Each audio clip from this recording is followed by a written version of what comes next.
बिहार में पिछले 35-40 सालों में ज्यादातर लोगों ने वोट 4 ही मुद्दे पर दिया है। पहला, यहाँ एक जाति के नाम पर लोग वोट देते हैं, जैसे देश के अन्य कई हिस्सों में लोग जाति पर वोट देते हैं, वैसे यहाँ पर भी लोग जाति पर वोट देते हैं। दूसरा, यहाँ पर विचारधारा और धर्म हिंदू मुसलमान के नाम पर वोट देने वालों की एक बड़ी संख्या है।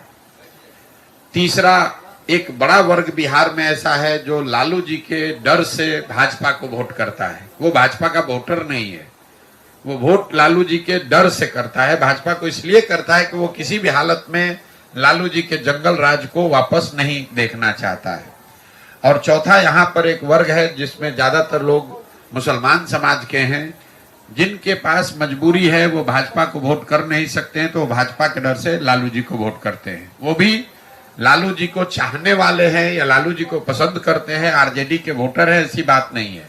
वो सिर्फ और सिर्फ लालटेन को इसलिए वोट करते हैं क्योंकि उनको भाजपा से डर है या भाजपा को वोट कर नहीं सकते। तो पदयात्रा का पहला उद्देश्य यही है कि गांव-गांव जाकर लोगों को ये बताया जाए कि आपकी जो समस्या है, आपके बच्चों के भविष्य की जो स्थिति है, वो तब सुधरेगी जब आप अपने और अपने बच्चों के भविष्य के लिए वोट दीजिएगा।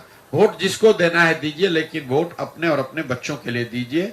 इसीलिए इस पदयात्रा के दौरान सुबह से शाम तक हर 2-2.5 किलोमीटर पर रुककर गांव में सड़क के किनारे छोटी छोटी सभाओं में हम लोग ये जाकर लोगों को समझा रहे हैं।